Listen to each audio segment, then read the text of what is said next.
Qu'est-ce que nous sommes venus fêter aujourd'hui? On fête quoi aujourd'hui? Et la Pâque représente quoi?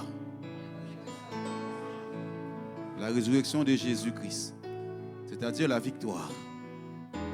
Vous savez, il y a des fêtes dans le monde. Il y a des fêtes dans ta vie. J'imagine, tu fêtes ton anniversaire, n'est-ce pas? Tu fêtes ton anniversaire. Et lorsque tu fêtes ton anniversaire, tu es comment? Tu es joyeux. Ok. Tu te prépares. Tu invites des amis. Tu invites des gens.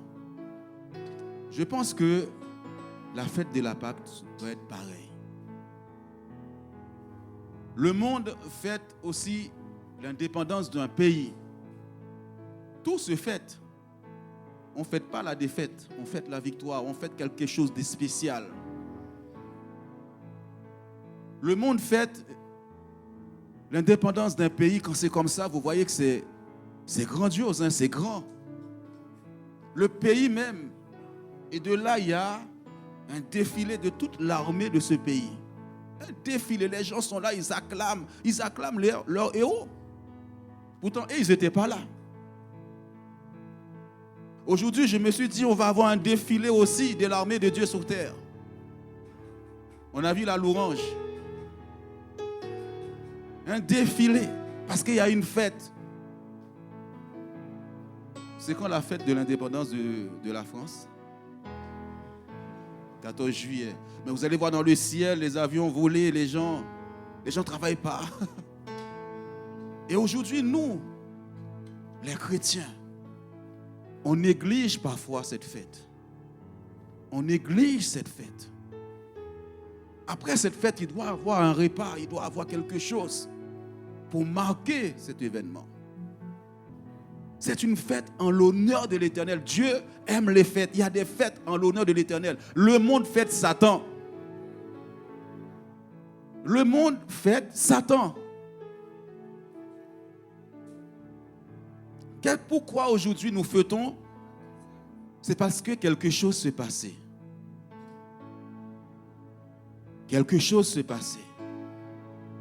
La Bible nous dit, après la croix, après la résurrection, Jésus monte là-haut.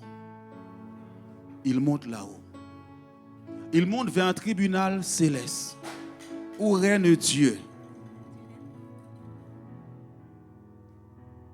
Et lorsqu'il arrive là-haut, nous voyons tous les généraux de Dieu, les anges de Dieu, qui attendent quelque chose. Qu'est-ce qu'ils attendent? Sur la terre, il a déclaré des choses. Tout est accompli. Sur la terre, il y a des choses qui ont été attestées. Mais là-haut aussi, il faut qu'il y ait des choses qui se passent. Oh, la Bible nous dit, il arrive devant le trône comme un agneau immolé, le sacrifice. Alors il arrive, les juges sont là, Dieu le Père est là. Il se présente avec le sang. Père, voici la preuve. Il y a eu 7 gouttes de sang qui ont été coulées. Il dit, voici le sang. J'ai pris leur péché. J'ai pensé que j'allais entendre un amen.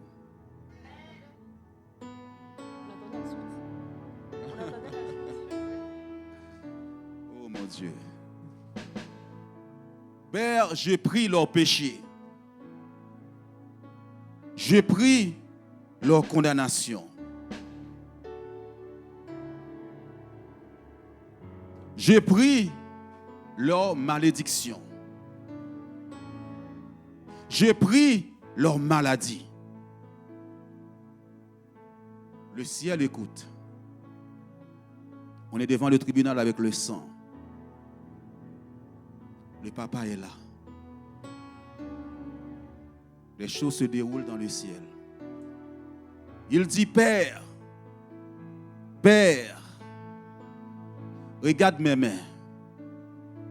Mes mains ont été clouées pour que ces personnes puissent travailler librement, qu'ils puissent prospérer. Mes pieds ont été cloués. Le papa écoute. Il est en mission sur la terre. Pour que tu puisses marcher sous toute la puissance de Satan. Quelque chose a été accompli.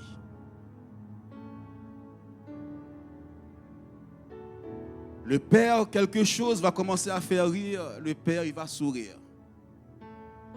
Il dit, voici le sang pour le rachat des âmes. Là, je vois le ciel commence à acclamer. Tu devrais acclamer. Voici le sang pour le rachat des âmes. Voici le sang pour l'humanité.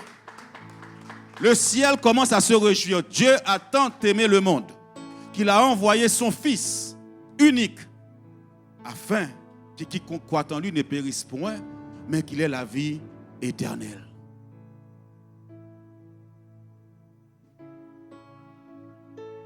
Je pensais que dans ces moments de célébration,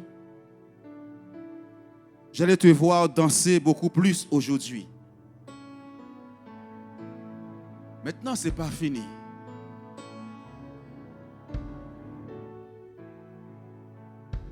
Merci Jésus. Alors, il y a toutes ces déclarations devant Dieu. Il dit, le monde a attesté quelque chose.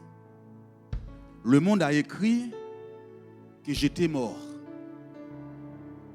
Parce que la Bible nous dit que on doit écrire que la personne est décédée. Il dit, voici. La Bible nous dit aussi, le monde a attesté aussi, je suis ressuscité. Ok, le monde l'a dit. Et comment a-t-il fait pour faire ça? Alors Jésus va montrer quelque chose au Père pour toi et moi. Il dit, voici la clé de la mort et du séjour des morts. Je vaincu la mort. Je vaincu le séjour des morts. Tu ne dois plus avoir peur de la mort. Tu ne dois plus avoir peur de toute cette crainte que tu as. J'aime ce chant. J'aime ce chant. Il est un peu plus gai. Plus gai. Je vais le prendre avec vous. Est-ce que vous le connaissez, ce petit chant? Alléluia, oh. Alléluia, oh. Allez, allez. Alléluia, oh, oh. Jésus m'a sauvé. Béni soit ton nom. Allez, allez, allez, alléluia. Tu devais te lever parce que la déclaration va être faite. Oh. Il t'a sauvé. Allez, alléluia. Allez, allez, alléluia. Oh. Béni soit ton nom. Oh, oh, oh. Jésus m'a sauvé. Jésus même, tu le sais. Jésus même. Oh, oh, oh. Oh, ils sont les chants, ils ne le connaissent pas.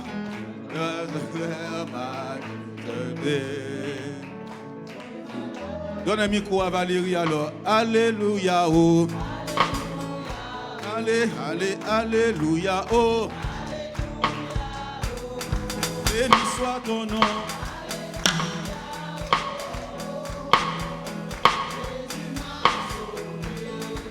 Alléluia, oh. Est-ce qu'il t'a sauvé? Alléluia, oh. Alléluia, oh, oh. Jésus m'a sauvé. Jésus même, je le sais. Oh.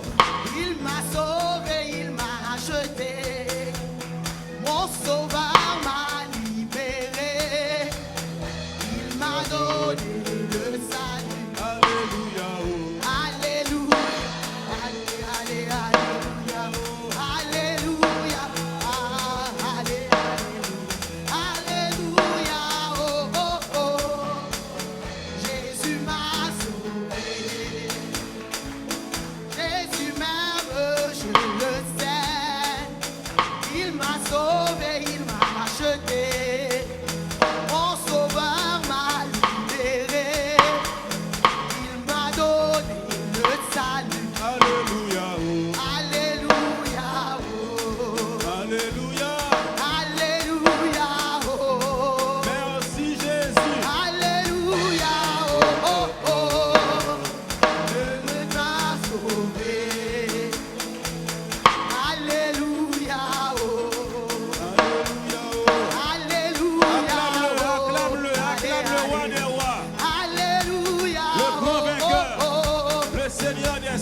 Restez debout. Restez debout. Au moment que il a présenté son sang, il a présenté la défaite de Satan, le dépouillement total de Satan. Il a dépouillé les autorités, les dominations, les principautés. Il les a vaincus totalement. Le Dieu Tout-Puissant va s'élever. Est-ce qu'on peut afficher Hébreux chapitre 9? Alléluia. À partir du verset 9 à 16, on ne va pas le lire tout de suite. Le Dieu souverain se lève. Il dit, vous savez, après une épreuve, Dieu te lève, il y a des choses qui se passent dans ta vie après. Après l'humiliation, après le combat, il y a toujours une récompense. Après tes épreuves, tu as traversé, tu as enduré, il y a toujours une récompense. Alors Dieu va dire, à partir de ce jour, il y a 2000 ans de cela, je fais de Jésus-Christ Seigneur et Christ. Il dit, en ce nom, Satan écoute, le monde écoute, les sorciers écoutent, la terre écoute, la mer écoute.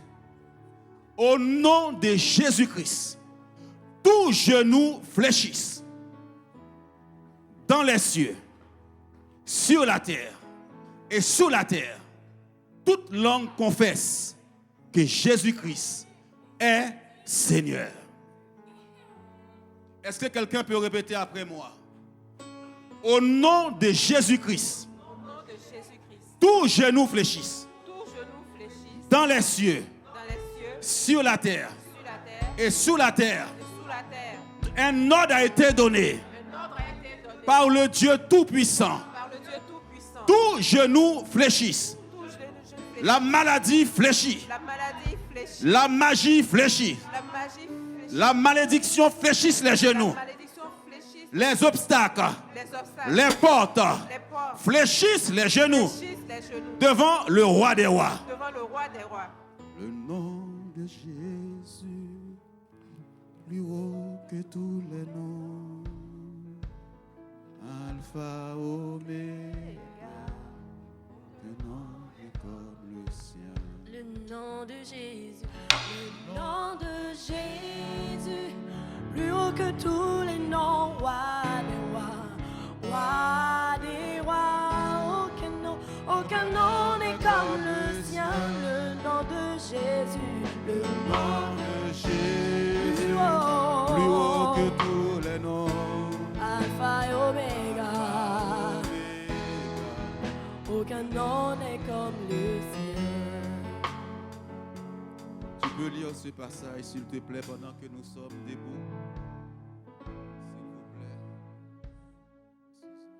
plaît. C'est une figure pour le temps actuel, où l'on présente des offrandes et des sacrifices qui ne peuvent rendre parfait sous le rapport de la conscience celui qui rend ce culte.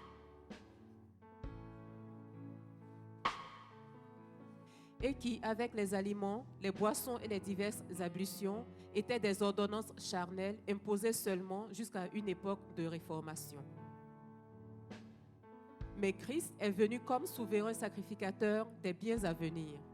Il a traversé le tabernacle plus grand et plus parfait, qui n'est pas construit de main d'homme, c'est-à-dire qui n'est pas de cette création. Et il est entré une fois pour toutes dans le lieu très saint, non avec le sang des boucs et des veaux, mais avec son propre sang, ayant obtenu une rédemption éternelle. Car si le sang des taureaux et des boucs et la cendre d'une vache répandue sur ceux qui sont souillés sanctifie et procure la pureté de la chair,